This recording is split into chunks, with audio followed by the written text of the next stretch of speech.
thank you, the group of you who showed up for our live recording of Academics of PA. Woo! You don't want me to scream in the mic, do you? It's a great idea. Then I'll start talking like a dean. I'll be, boo, terrible. That's budgetary cuts. right, exactly. There we go. We have our live studio audience. This is our first time ever actually doing a live recording. And by say live recording, actually, we've never recorded in the same location before. So it's kind of weird seeing Josie when I'm talking to Josie at the exact same time. Now you'll know how much I roll my eyes. I probably didn't want to know how much you roll your eyes whenever I say anything. But we have with us today the one and only Karl Rethemeyer from University of Albany. So thank you for joining us. Thank you. Happy to be here.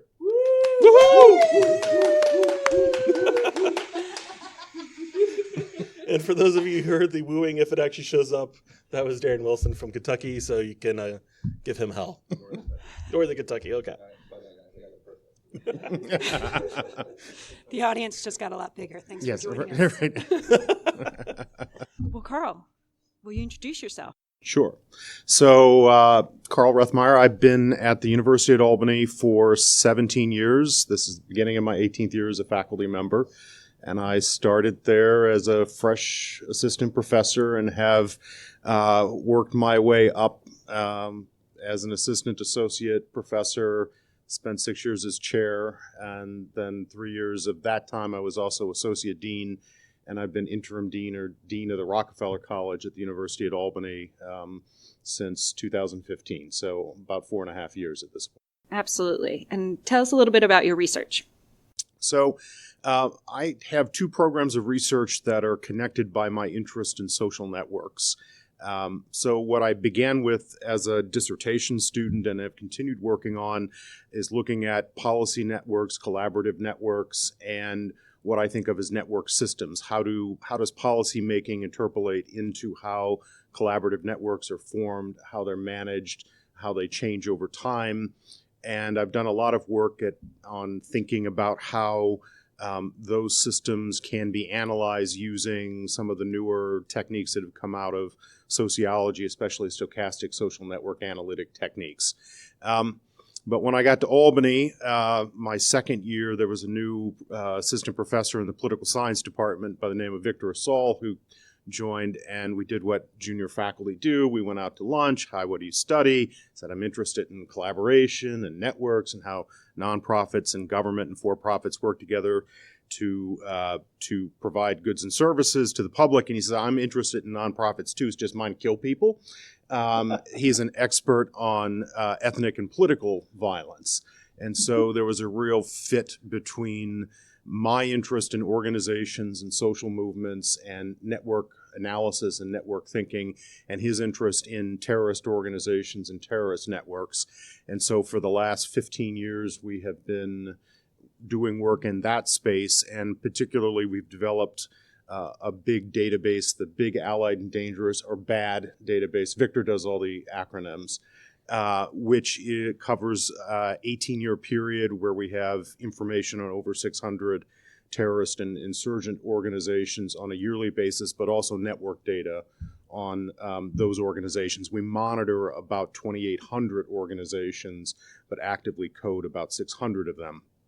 And so those two programs are linked together by the interest in network analysis. And then over time, I've also done some work with another student of mine who's now at Augusta University, Pavani Rangachari, on management networks in clinical hospital settings. So the biggest project that we've worked on is trying to understand how relationships and communication between doctors and nurses and other health professionals can change clinical outcomes. So, for instance, can you keep hospital-acquired infections down, not by changing clinical practice, but by changing management and communication practices, which actually we had some really interesting work that's come out of that as well. But the connection is always the network analytic framework. Absolutely. Thank you. So it is the season of the job market, and we asked you to come today specifically to talk about the job market, best practices, how to handle it, how to do it well. And we hear you've been doing that for a while and have some great advice. Sure. So I sometimes worry, when especially earlier on when I'd only published a few things, I'd have people come up to me and say, "Oh, I really enjoyed that piece you wrote." And I thought, "Oh, great, it's my research. And that job market guide you did was so helpful." And I thought, "Oh no, I'll be known as a job guy forever." But it really started out as something that I did that while I love my alma mater, the Kennedy School at Harvard, I think there were some things they could have done to better prepare me for the job market. And when I got to the end of my search in 2002, which was really turbulent because of the 9/11 attacks and the budgets dropped out, and I literally had offers that were on the table that were withdrawn because the budgets were collapsing, I really felt that there were a lot of things that I had learned through that process. So I started, as soon as I defended my dissertation, writing down everything that I thought I had learned along the way. And it became a guide that I started using with PhD students when I started as a faculty member. The Kennedy School actually had me come back and do a talk. And then I guess in 2005, I did this for the first time at the Academy of Management for the Public and Nonprofit Division's PhD Consortium. And I think I've done it every year since 2005.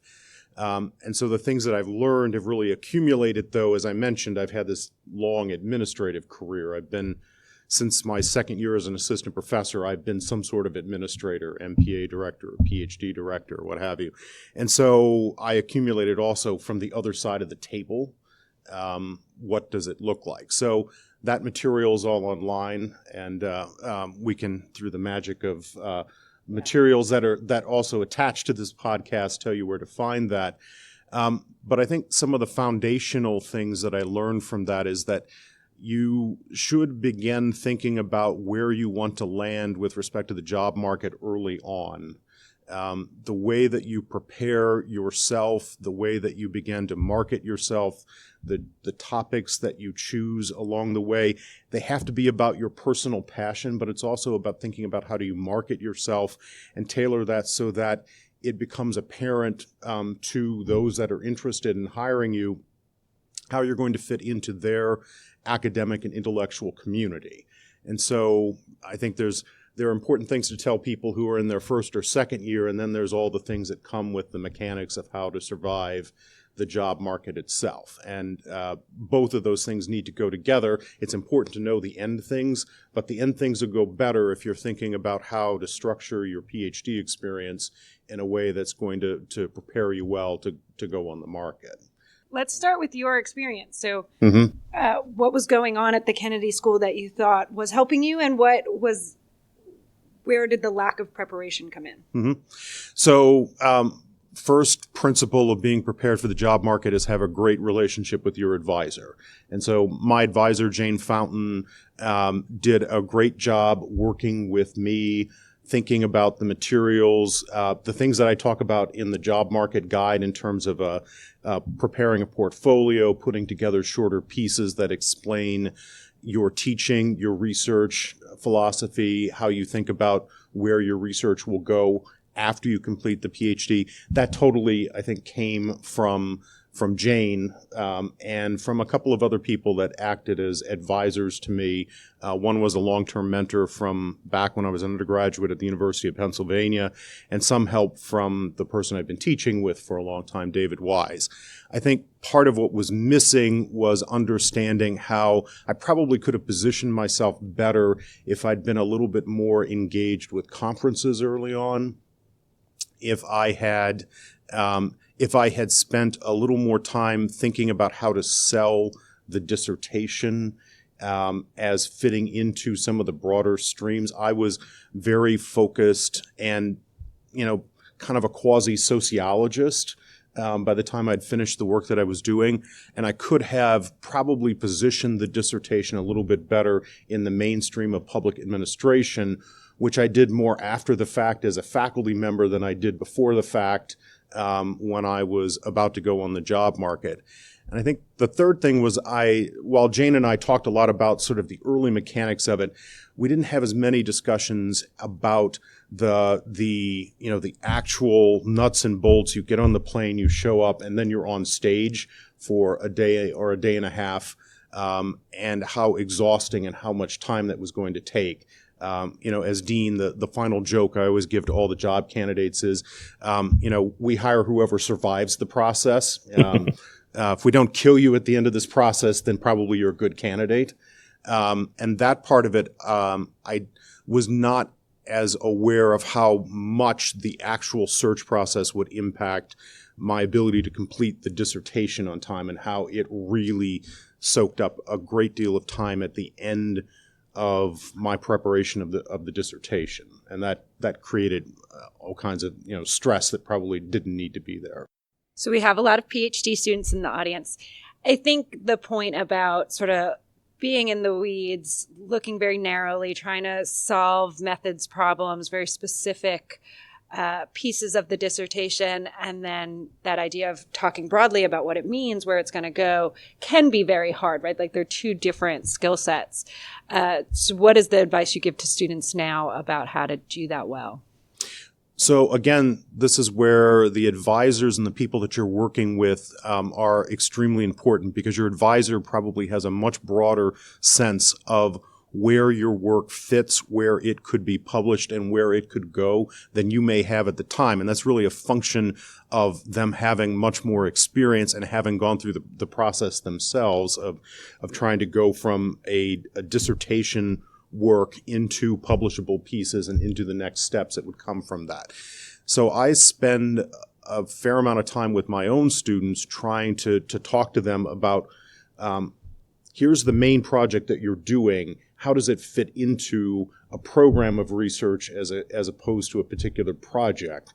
And then designing or helping them design a dissertation that can be the first step in a program, as opposed to a one-off that's going to be hard to come to the next piece. But the broader perspective is really going to, I think, come mostly from committee members. Some of that, though, is also going to come from, and one of the reasons you need to be embedded in conferences is that you will go and you will hear the feedback from your peers, or the people that will be your peers when you start on the academic track, and let them talk some about what are the cognate areas of inquiry, the theoretical ideas that are aligned, the places where your work is either challenging or in harmony with other things that are happening.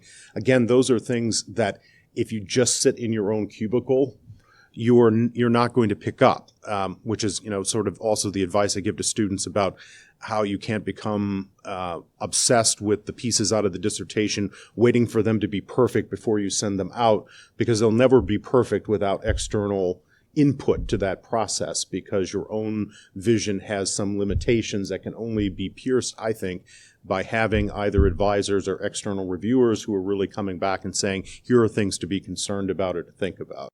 So I'm thinking in terms of, you had commented earlier about trying to figure out the placement between where you fit compared to the different programs and everything else. Thinking of, I think a lot of people will start off by going, well, I'm interested in X. There's somebody at this university that does X. My dissertation is going to be on X. Therefore, that has to be a good placement for me, which then also creates conflicts that if you're doing something similar to somebody else at the same place, a lot of schools don't necessarily have the need to have more than one person doing that. So kind of what would you say in terms of how do you pick a place to kind of look and figure out where you fit in when you have those kind of situations? So one of the things that I would start with is the ability of any particular job candidate to figure out where they fit or where they might land is relatively limited. And it's relatively difficult to find out exactly where you fit. And so many people start with the job announcement. And when I do this presentation, I always sort of say, you have to understand that the job announcement is the current treaty between the different factions within a department about what they want to hire. There's been a process of trying to hash that out. And at some point, there's a deadline. And so you have to publish something that says what the job is. But that doesn't mean the war ended. It's just a truce for the moment. And so the continued evolution of what the department is looking for is influenced by the people that apply, by changes in the budget, changes in internal dynamics. It's very possible to start a search in July and find out by early September that somebody's going to retire, which will quite substantially change what the department may be looking for. You can certainly improve your understanding of what the fit might be by talking to students and to junior faculty and to senior faculty, but even they can tell you at a snapshot in time what's happening inside the department. They can't tell you what the final evolution of the process will be. So trying to only apply based on fit with respect to the intellectual or the academic pursuits of the people that are in a particular program at a point in time is probably going to be very difficult. Now, there are other times where students have real limitations because of spouses, partners, significant others, their geographic concerns. So that's a different kind of question about trying to figure out a fit to a geography. But I think it's very difficult to try to figure out as somebody who is external. Again, I'm the social network guy. External to the social networks within a department, it's very hard to figure out whether you actually fit as an outsider. And there's only so much that even the insiders are going to be able to tell you about the process. So I think trying to get a good sense of where the department is, trying to look at some of the artifacts that departments and colleges have put up in terms of strategic plans and talking about the values that they pursue are important. But I think it's also important to realize that this is a process that continues to evolve, and so you should be thinking to the extent that you can of applying somewhat broadly because you just don't know how those processes will turn out. Yeah, I think students ask that question pretty often, right? Should I apply for lots of jobs or should I apply for the jobs that I feel I really want? And I think that my advice is always like somewhere in the middle, right? We don't apply for every single job that could somewhat be related to what we're doing. That's inappropriate. But you don't know what they actually want, what they actually need. You don't know until you're there that you fit. I know I've looked at strategic plans, and some people I come in and I talk about it and they go, oh gosh, yes, we're very interested in that. Other people are like, where'd you see that? I've never seen that. So you have to be there to get a sense, and you have to sort of trust that they'll know if you fit, that you'll be what they're looking for, and that's why they bring you there. I think you also figured on the interview itself, do you fit with them? Because it's not just a matter of going, I want the job, will they hire me? I've been on interviews before and I'm like, this is not a place that I fit. I don't want to come here.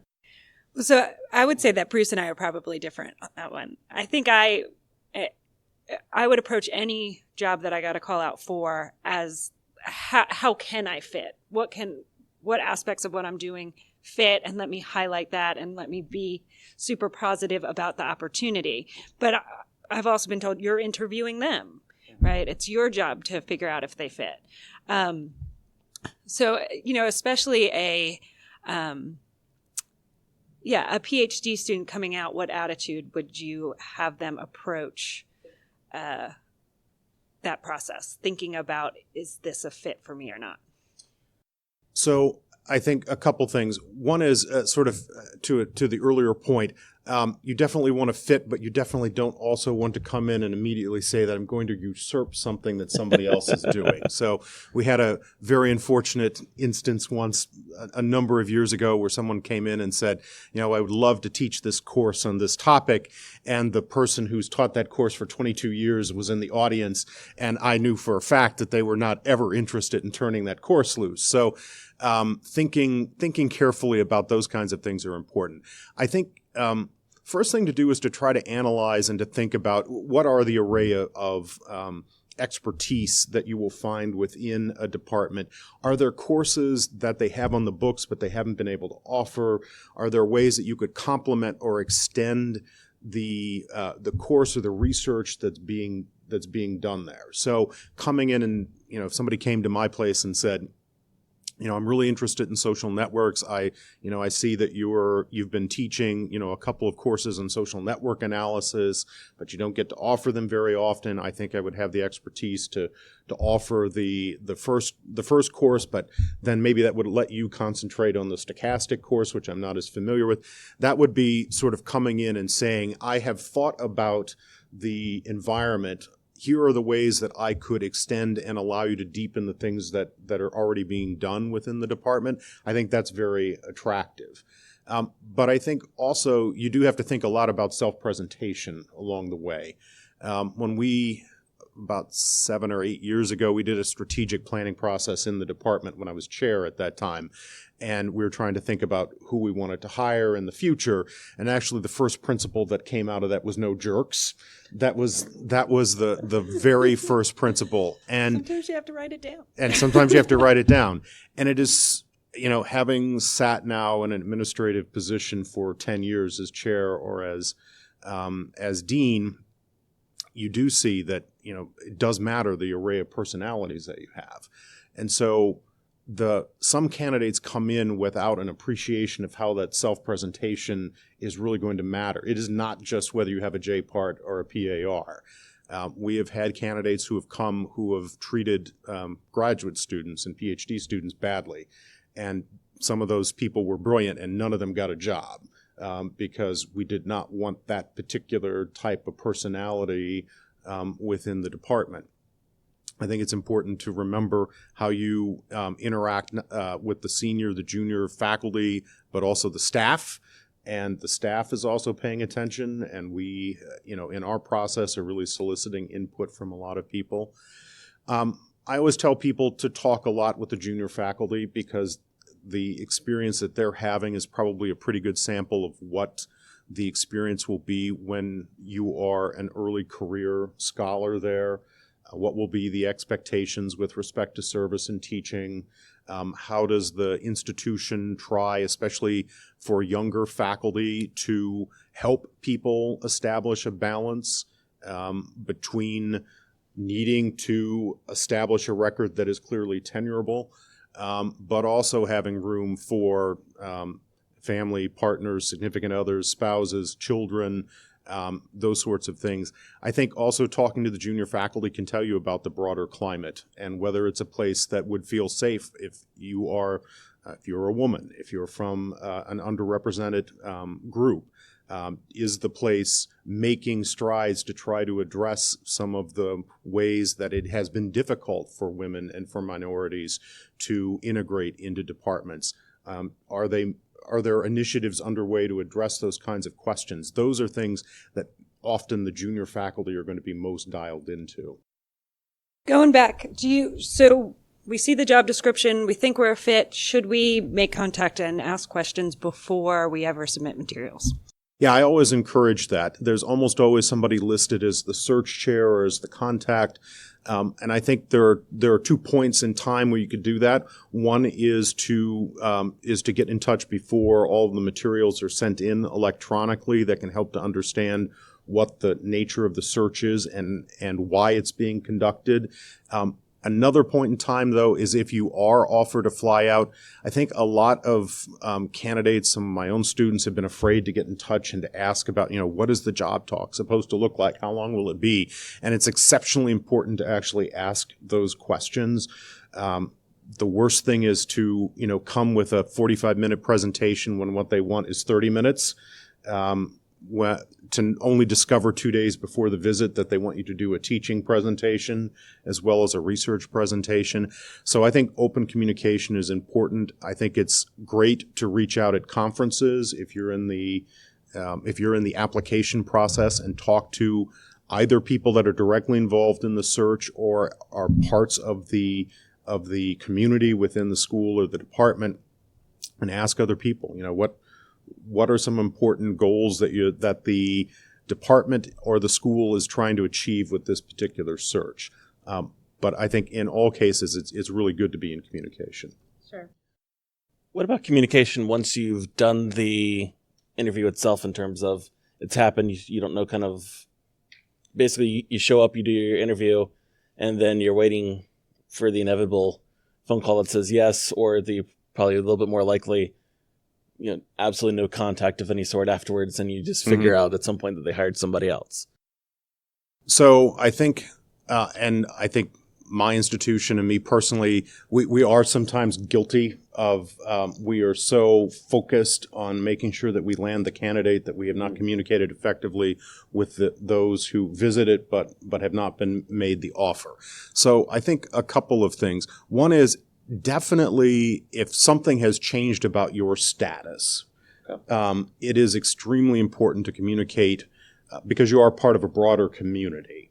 And if you communicate, if you come back from the visit and, after talking over either the internal conversation or the conversation with the other stakeholders in the decision that you're making, there's just no way that I'm going to this institution. It's extremely helpful to communicate that early on, because for somebody who's a dean or a chair, the nightmare scenario is you go through all of the mechanics of doing the search. You spend thousands and thousands of dollars, and then you invest and decide to make an offer to someone who has already decided they wouldn't take it.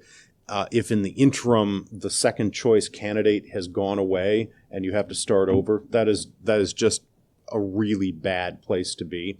And so I would urge people as a good member of the broader field, if you have decided this is not a place that is a fit for you, then communicate that early, in a way that is respectful of the time and effort that was taken by the department.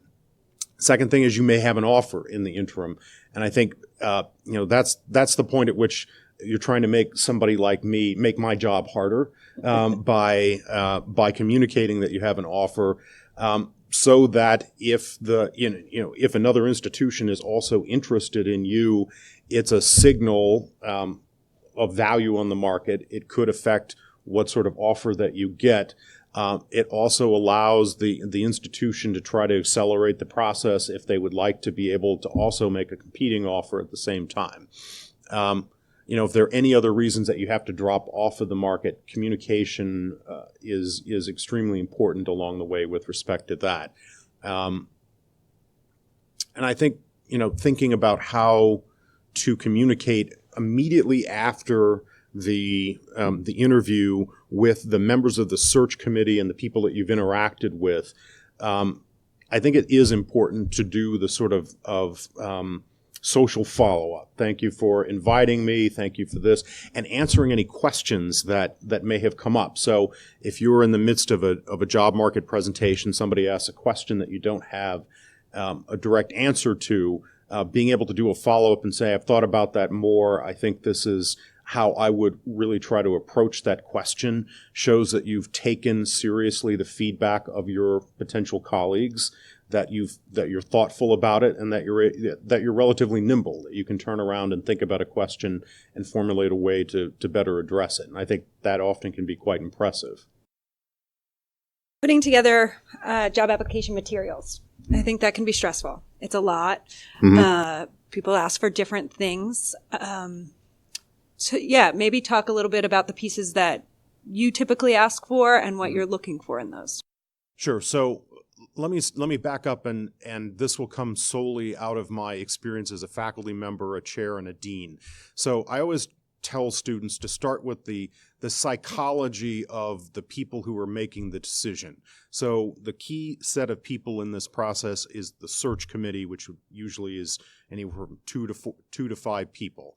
And depending upon the kind of search that's happening, you could be facing anywhere from 30 to 300 applications. For some positions, it can be in the hundreds. If you've branched off and made a position that appeals to economists, it will easily be 300 because they apply for everything. And so, so the starting point is when you have a very large amount of material and a short time and many other commitments that are also pressing, so teaching and everything else that's going on. When the committee members stop crying when they see the number of things that they have to review, they are looking for heuristics. They're looking for ways to try to whittle down from 30 or 300 down to, say, 10 or 15 that are going to get a much closer look. So I think it's always important to think then about what are the things that they're probably going to use as a heuristic. So one of the first things that people are going to look for in the CV, especially at the more research-intensive institutions, is going to be, have you published anything? Do you have any work that you've been doing on grants? Did you win any awards? So those sorts of things should be early in the CV.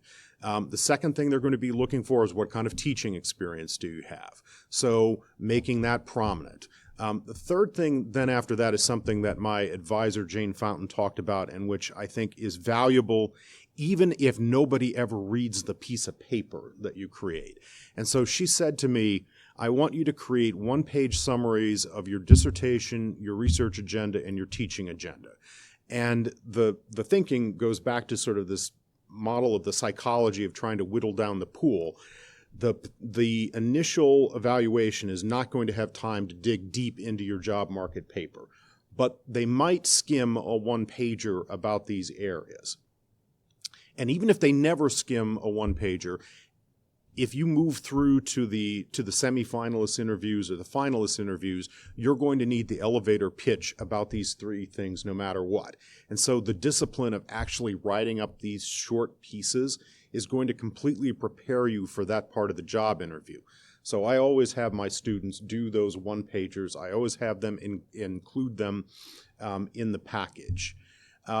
Then after that, jobs vary in terms of what they're looking for in terms of the job market paper. Traditionally it had been a dissertation chapter. I think a lot of people find that dissertation chapters, first of all, many dissertations are not traditional book-length works. They're multi-paper, so it's much more common to submit a paper. I think it's much more common also to submit papers that while they may not be directly part of the dissertation or things that you have published, so it's a clear indication of your ability to perform as a research scholar. And then after that, it can depend a lot from institution to institution. Increasingly, it's common to ask for a statement about how you think about diversity and inclusion and how that would affect your research and your teaching. Some places are also interested in transcripts and a sense of the broader training that you've gotten. Some places would be interested in eventually seeing teaching materials, especially places that have a larger focus on teaching may be interested in seeing a syllabus or some of the other materials that you've created.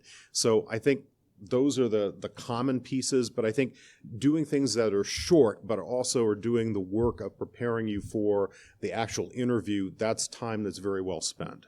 I like the idea of having the written out explanation of kind of what your dissertation is. The first time I sat on a search committee chair, I figured out fairly quickly that people couldn't describe their own dissertation, but if you read their letters of reference, their chairs could, which I always thought was kind of a weird, kind of backwards. I was like, I would expect the chairs would have the lesser out of the understanding. In terms of writing samples, I know there's kind of a trend or perhaps a diversion between what's a good way of phrasing this? Hey, can I edit my own self out? So if we think of the writing sample, you have some people kind of push towards it should be a solo paper. That way the committee and the search committee kind of knows what your capability is. Whereas other people kind of push and say, well, as long as it has your name on there.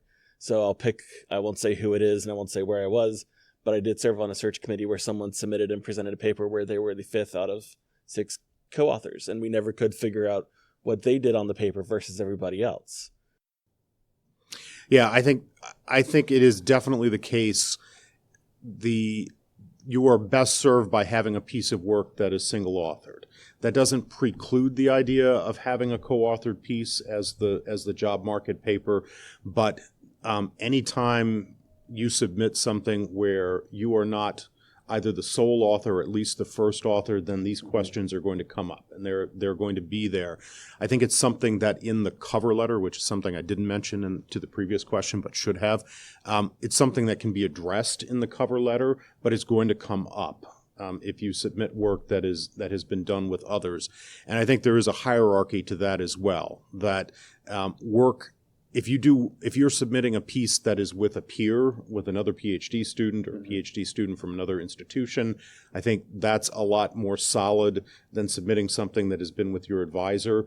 And the deeper you are in the list of authors, obviously, the more doubt creeps in about the degree to which this is a reflection of the candidate's expertise and contribution, and it is the rest of the team or the senior faculty member that's attached to that.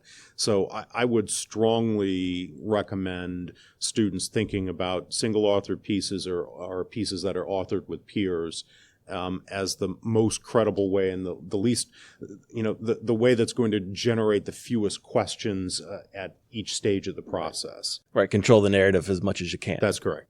I feel like I should throw out, it's not a PA program where the person sat. It was when I was a master's student. It was an econ search committee that I sat on. So anybody listening, I was not talking about you.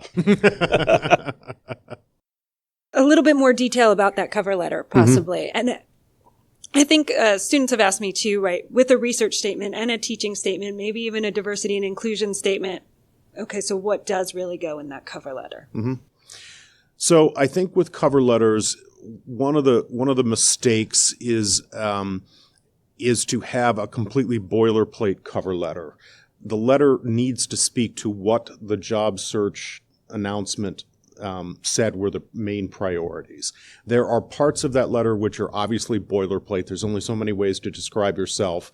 I think there are only so many ways also to describe your dissertation. But even in the context of from search to search, your dissertation may be applicable to the search in different ways for different places. So thinking about and trying to tailor the description of the dissertation so that it fits the needs of the job announcement that you're presented with is important.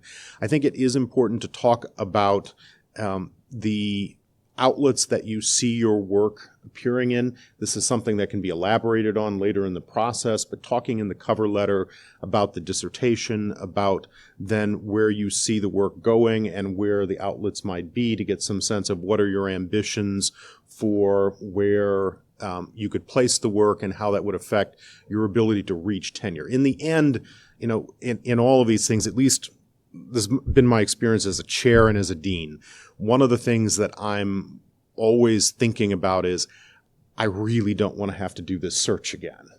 And we know that it costs anywhere from $300,000 to $500,000 to set up somebody in a public affairs job by the time you're done with the 3-year commitment, usually for the salary and all of the search costs and the cost to help people move and what have you. So if a dean or a chair makes a mistake on a search, it's very costly. And so what are the best markers that somebody will come and thrive and be successful? Well, one of the key with respect to questions about whether the person is tenurable is to look to see what they have been publishing. But it also goes back to some of these other questions about how to fit in and do they have enough background to be effective in as an instructor also. So you want to start making that case that I will be a successful faculty member in that cover letter. I will address the things that this department or school or college has said that they need. I'll demonstrate that I have thought about how to publish effectively. I'll say a few things about teaching and how I think about and am excited about teaching. And then something, hopefully that's a little memorable in there that will help stand out from the pile. In my own cover letter, I talked a little bit about the genesis of the project, which came out of my previous research work. I also talked about how I'd done some grant seeking, which, is becoming, especially now, extremely valuable. And then thinking about, is there something that's not going to come through in your CV that you want to bring out there in the cover letter?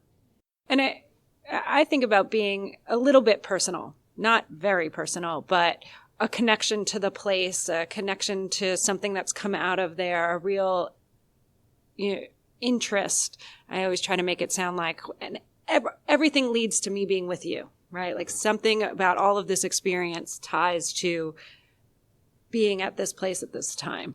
And I've seen folks forget to change the name of the university in the cover letter. So they do it so it's so form. And so then it never really sounds like you're connecting with that place. That's where you want to be. Yep.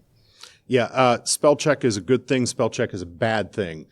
You want to make sure that you're applying for jobs in public administration, not pubic administration.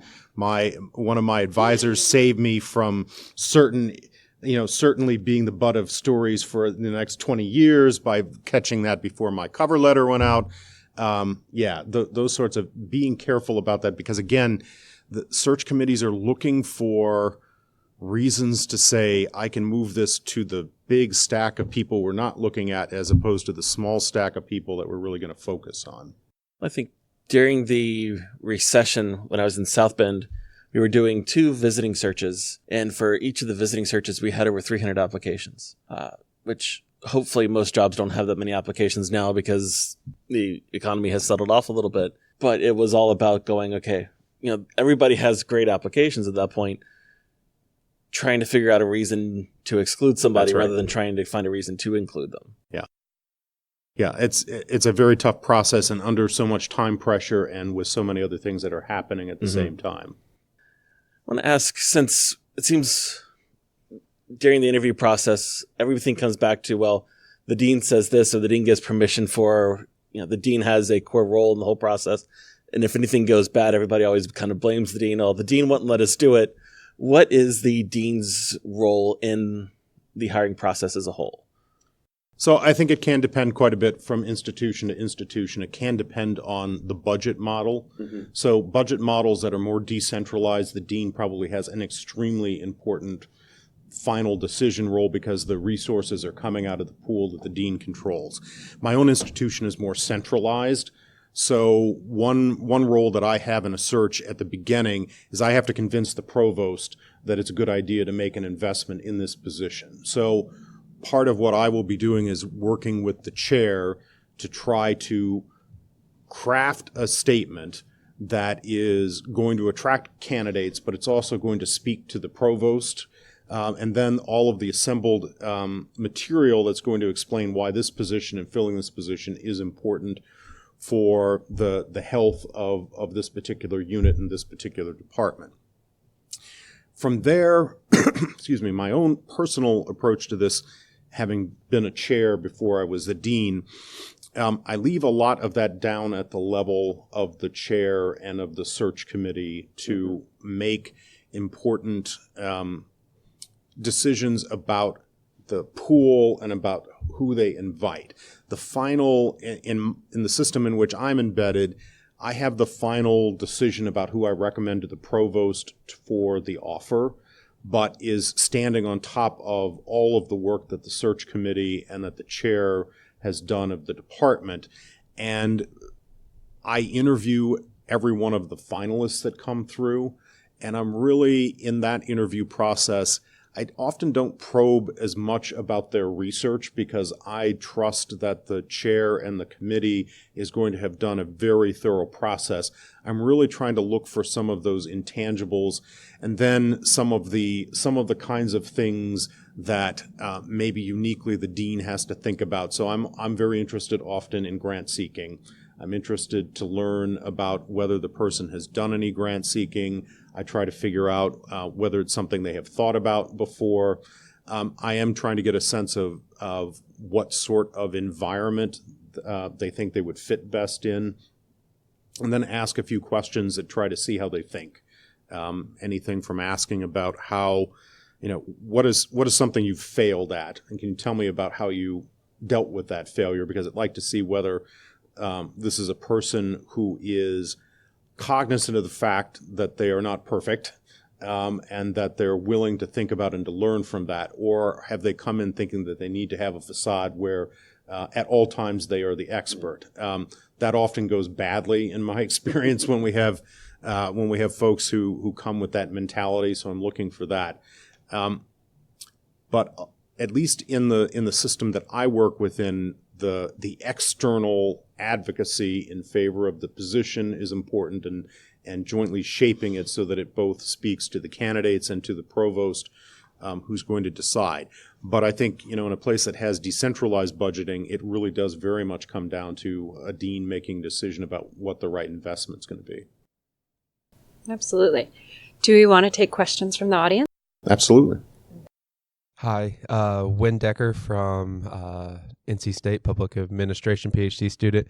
My question was, I guess, about logistics. So I was thinking in terms of when you're picked up from the airport, should you be in a suit? What should you be wearing? And then also when you go to dinner, what are some of the things to kind of expect with that? Sure. So very important to realize that from the moment you move beyond the security zone at the airport, if you've come in by plane, you're basically on stage. So I definitely would come dressed professionally. Maybe for a guy, maybe not having a tie on, but definitely dressed for at least business casual, if not in a full suit and tie. And everybody is sort of thinking about. I often make the joke that the faculty, when they vote, are trying to figure out whether they can stand to look at you for the next 20 years. And so that is part of what you're trying to project to them is what sort of colleague will you be? So other parts of the logistics, this is a very intensive process. Once you end up landing at the place where you're going to do the interview, it's quite common that you'll have a dinner as soon as you arrive, then breakfast, lunch, dinner, full day. Somewhere in there, there'll be a job talk. I had one place that really wanted to torture me, so they got me up at 7:15 for breakfast. Well, they took me out to dinner the night before, 7:15 for breakfast, lunch with the provost, a 4 p.m. job talk, followed up with dinner that there were like 8 or 9 people at, and then they had a party that went until 11:30 that night for PhD students. And so, I was barely coherent by the end of that. And then the next morning we started up again at 7:30 in the morning with another breakfast. So very intensive. Need to have everything ready to go for your presentation before you leave. Nothing is more important with respect to preparing for the job talk, I would say, than doing it in front of your friends and your advisors and getting practice and having them ask the most difficult questions they can. Far better to stumble through a set of answers in front of your friends and your advisor than to do it in front of somebody who might decide on whether or not to hire you. So, practice, practice, practice, in front of a mirror, in front of your friends, with your parakeet. I mean, it's really any audience that is, sufficiently attentive that you'll actually do it well. The other thing to think about is that if you're lucky enough to have a couple of these opportunities to go, you want to space them out a little bit because you would like to have a little recovery time. And it will eat up the better part of a week because in order to be prepared to go, you're going to need to spend a couple days really intensively learning about the institution, learning about the job, making the final preparations to make sure that your presentation conforms to what they're expecting. The flip side of that is, ideally you would have 3 offers on the table and you're talking to all 3 of the deans or the chairs and saying, well, I just got this offer from them. And so you also don't want these so spread out that you're sort of caught between, I have an offer here from this institution, but I haven't even visited yet, this other institution, and then, you're in this difficult place. And, in my case, I was having difficult conversations with my spouse about, do I take this offer and we actually have an income, or do I gamble it all and go on, option 2? And my wife, after 7 years of supporting the 2 of us, is always like, no, I like money. How about we take this offer right now? And actually, in the end, I did turn down one offer to wait for some other things, and it worked out very well for me. But in the process, as I mentioned at the beginning, the job market in 2001, 2002 was very, very much affected by the 9/11 attacks. So I went to my final interview, actually, which was at the University at Albany, and I began that morning with 2 offers on the table, and I was doing this job talk. And by the time I came back that afternoon, both of those offers were off the table because the budgets had been cut at both of those institutions. That was a difficult call to my wife, explaining that I hadn't taken that other job and I hadn't said yes fast enough to make them legally obligated on these two other jobs. And so, boy, I hope I did well today. Those are also things to think about. I'll remind everyone that he's a pretty special person. That's not always the case. Hi, I'm Josie Hazelton, and I'm a PhD student in the School of Public Administration at University of Nebraska, Omaha. And I'm a second-year PhD student, and I'm thinking about the long term. So I'm curious if you have any advice. You've talked a lot about what to do at the end when I'm on the market, but I'm obviously not on the market as a second year. What should I be doing now? How can I maximize my time at conferences to best prepare me to make that less frightening when I'm actually on the market, hopefully someday. Yep. So I think there's a set of things to think about. First is that there is an increasing premium on having publications. It's not an absolute. There are people that are hired every year that don't have publications, but increasingly the people that are most successful in the job market are those that have publications as a student. They don't have to be, don't have to be JPART or JPAM. They need to be solid publications, ideally where you're a single author or author with a peer, or working with faculty members on your committee, but in a way that they can talk about in their own letters about how you made a very substantial contribution. So one of the things that I would say is begin to think hard about how to begin to establish a publication record and a publication pipeline, so that you have something that's published, but you have some other things that are maybe in process and that you're moving forward. Second thing that I would say is it's very important to come to places like this conference and the other major conferences also nationally, to the extent that you can get support from your institution or that you have your own resources. And there's a couple reasons for doing that. One is that you will have an opportunity to speak in front of a group that there's less at stake, but nonetheless it's an important presentation skill. You won't be speaking as long in a conference presentation, but you'll be under some of the same kinds of pressure, which will give you a good sort of way to practice the skills that you'll need for the job talk part of that. But from that, you'll also begin to establish your own professional identity. So you come in, you give a paper as part of a panel. Hopefully you'll also then get a chance to both hear some feedback about the work that you're doing, begin to practice the skills of how to react to that feedback and to react to the questions, but then also approach the people that you spoke with that are in the audience and say, I was really interested in the perspective that you had. Could you tell me a little bit more about how you would think about developing the work that I'm doing? And also talking more generally about ideas. So I think there are really important partnerships that form at these conferences. You meet somebody who heard your paper and say, I'm interested in the same sort of thing. And out of those kinds of connections can form really productive, publishing. I think of them as marriages. I think I've had 3 academic marriages in my life that have been very, very important to me. And I certainly would never have gotten tenure without the co-authors that I am working with and have been working with that, augment the things that I know, motivate me when I'm not particularly interested in doing the revision that night, those sorts of things. And then reaching out and trying to meet people at the socials, that both senior scholars and going up and talking to them about ideas, but beginning to make networks among your peers, beginning to get to know the other people that are going to be at these conferences over the next 20 to 30 to 40 years in some cases. These will be people that you'll know over time, and it's a way of establishing yourself among that professional network also.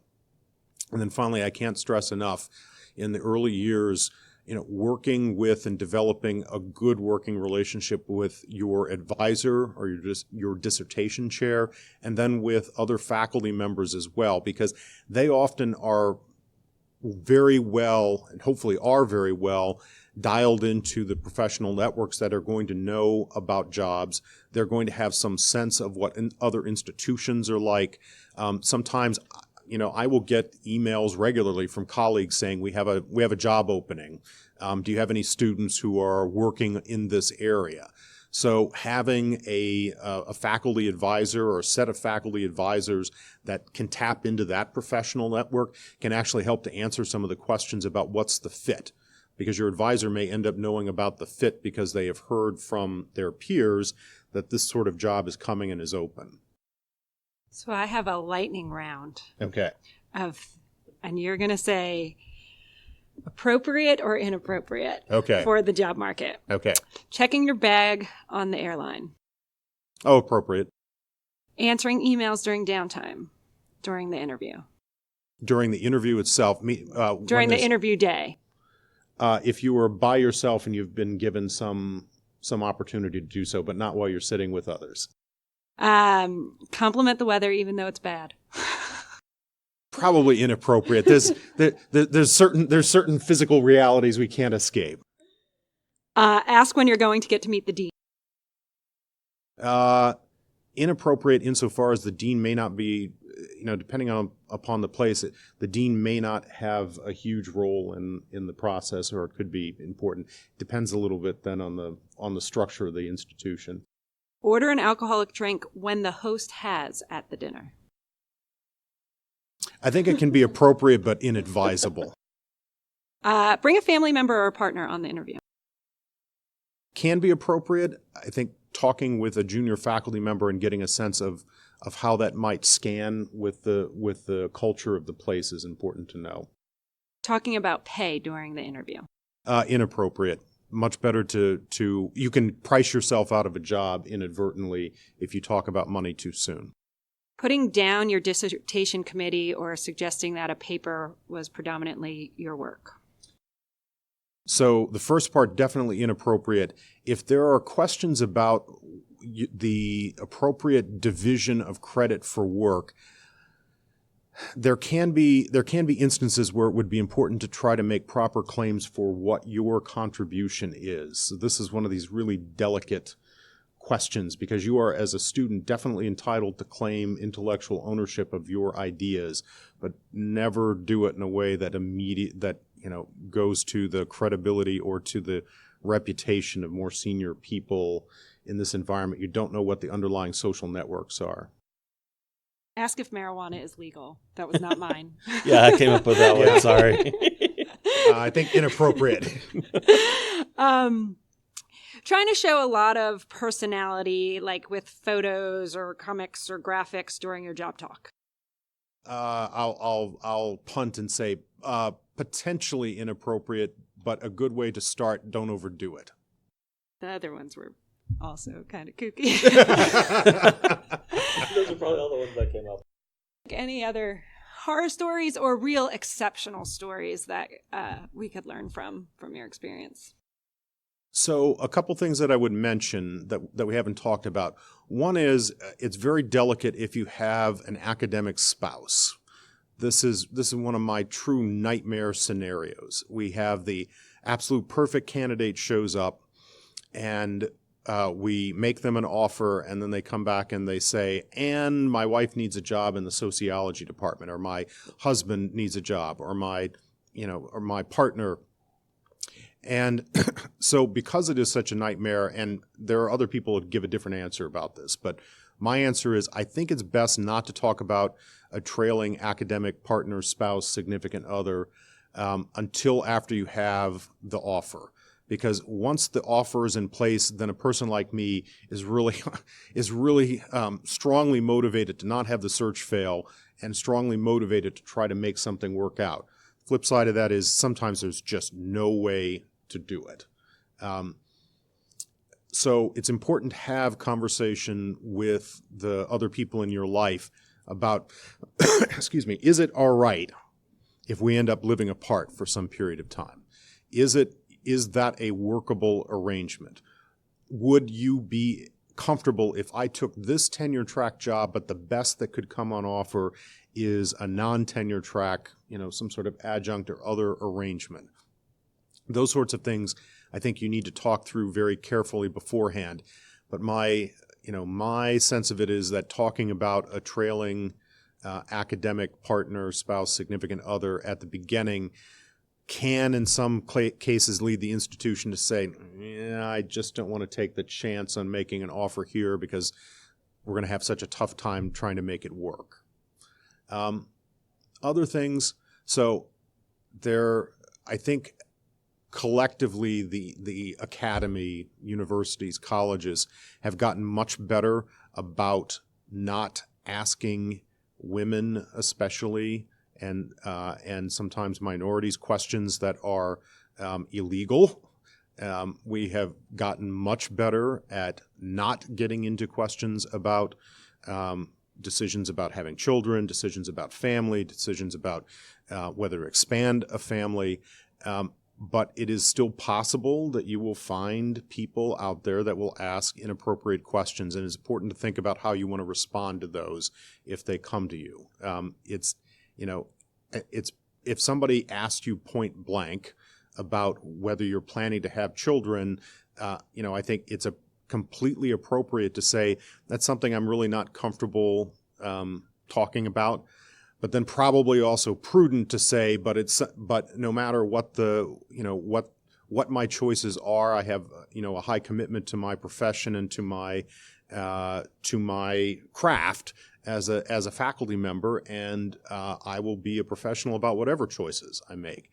I think on the flip side, there are places, and I'll take a little bit of a victory lap. That work really hard. I bring up how we try to be as friendly as possible to women and to people with families. We talk about maternity and paternity leave up front because I really want it to be a reason that people come to my institution. I want them, and so whether or not anybody brings it up, I bring it up because I want them to know that whatever they choose to do, we would be really supportive of that.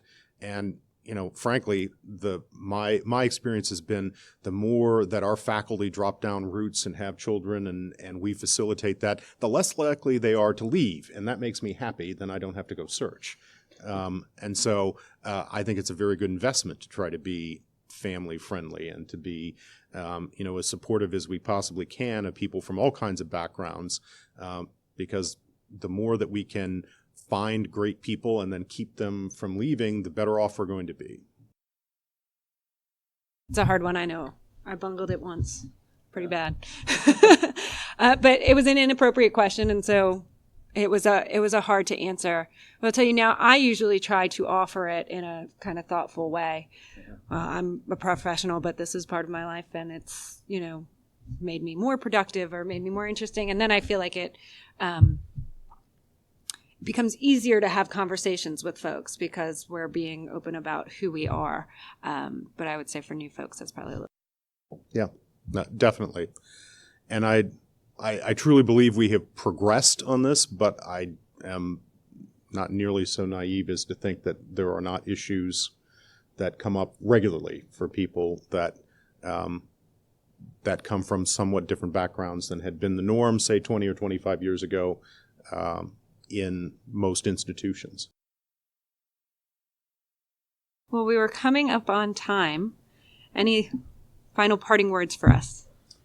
Sure. So this can be a daunting process, but I absolutely love my job. I absolutely love being a faculty member. I even love being a dean for the most part. I mean, 80% of it I really enjoy. The other 20% makes me a little homicidal sometimes. But it is such a fantastic profession to be embedded in where I didn't come to the Rockefeller College thinking I was going to be a researcher on terrorism. That was not the plan, and yet this was something I was deeply interested in doing, and the more I worked with Victor, the more interested. And so there was no supervisor that was standing over me and saying, no, you can't do that. That's not in our strategic, So there's just this amazing opportunity to pursue the things that you feel passionately about, the things that interest you, to develop and to make incredible connections with people that have ideas and to engage with those ideas. And especially in our field where we're also trying to engage with the people that are making real decisions that affect millions and millions of people all the time, that's an incredible opportunity. So as difficult and as daunting as it sometimes can be to try to make it through a PhD program and then to get to the faculty, I just can't think of anything else that I would rather be doing, and it's all definitely worth it. The days when you're despairing about getting the dissertation done, or how am I going to take this and turn it into something that somebody wants to hire, just keep going. It will eventually happen if you keep working at it, and it can be a really, really terrific experience that I hope everyone who's listening to this will go for it. So I'll end with that. Thank you so much for being here. That was Sure. wonderful. Yeah, thank you for joining us. We appreciate you.